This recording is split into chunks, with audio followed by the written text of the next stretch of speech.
All right, let's get into it. We're about to go on this wild 150-year sprint, a journey that starts with Queen Elizabeth I and ends with a party, but along the way, it basically shapes the entire world we know today.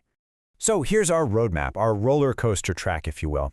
We're going to see England soar during a golden age of art, then plummet into a brutal civil war, and finally climb back out into what we'd recognize as the modern world. And I'm not kidding about the roller coaster. We're talking towering highs with poetry and plays, terrifying drops into civil war, and a crazy finish with parties. It's a ride that literally sets the stage for everything that comes next.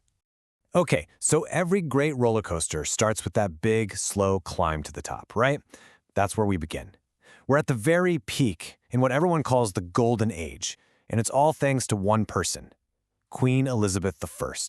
And check this out, 45 years. She reigned for 45 years. That kind of stability was unheard of back then.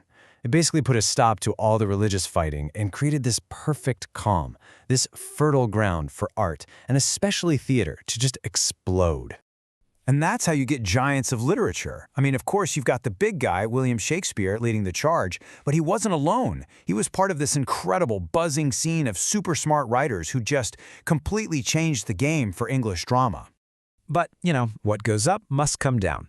And this is our first big dip on the ride. The Virgin Queen, Elizabeth, dies without any kids to take over. So her cousin, James I from Scotland, steps in. And let's just say the whole vibe of the country starts to get darker. Now, this guy, King James, he was kind of a weird dude. Super into demonology, obsessed with witch hunts. But, and this is a huge but, his one lasting gift, the thing that outshines everything else, was commissioning a brand new translation of the Bible. And this wasn't just any book. It literally shaped the English language for hundreds of years. You can feel that shift in the literature, too. All that sunny confidence from the Elizabethan era, it's kind of fading. The writing gets more intellectual, a little more uncertain. It gets, weirder. It's all about these super complex, almost show-off-y comparisons called conceits. And here's a perfect example.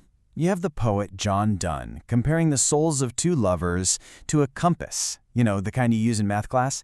This has nothing to do with flowers and romance. It's all about being clever, showing off how smart you are. It's like saying, I love you so much, you're like this piece of geometry equipment. Wild stuff.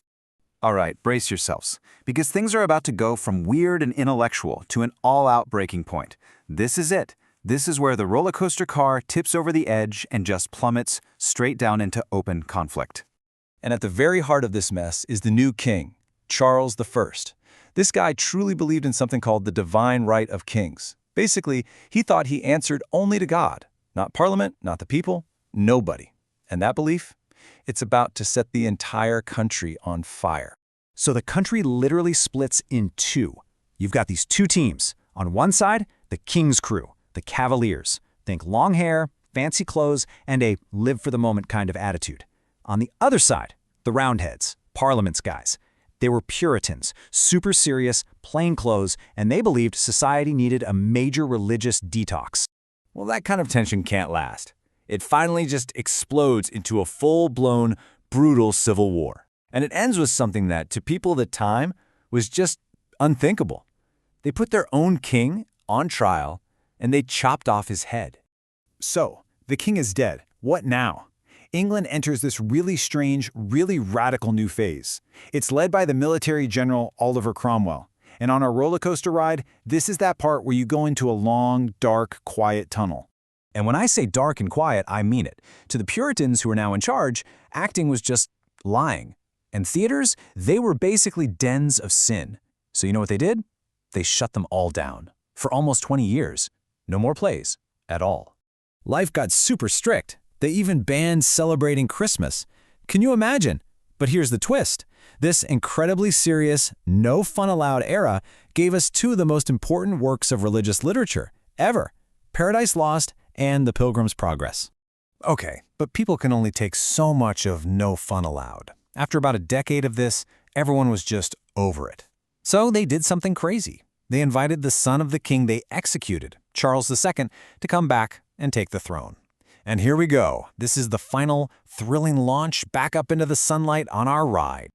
They called him the Merry Monarch for a reason. Charles II comes back and just completely flips the switch. He'd been hanging out in France, so he brought back all this French fashion, a love for huge parties, and just fun. And guess what the very first thing he did was? You got it. He threw open the doors to the theaters. But the plays that came back weren't your grandpa's Shakespeare. Oh no. These were sharp, they were witty, they were kind of cynical. Think of them like a modern-day roast. They were all about making fun of the rich upper class, mocking their habits, their love lives, everything. Yeah, this was the great age of satire. And poets like this guy, John Dryden, they used their words like weapons. The diss track comparison is perfect.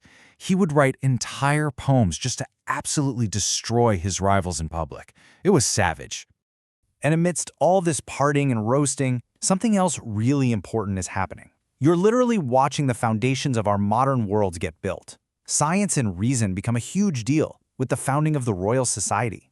And we get the first real political parties. Sound familiar? So let's recap that crazy ride.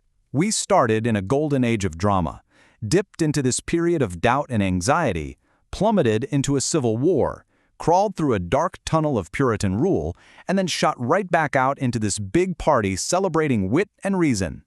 The point is, this whole chaotic, incredibly creative, and game-changing 150 years, it's not just some dusty old history. It is literally the reason we speak the way we do, why our politics are structured the way they are, and why we even think the way we do today.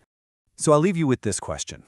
When you look around at our world today, our entertainment, our arguments, our science, our politics, which part of that roller coaster ride do you think we're still on? Which era's ideas feel the most alive right now?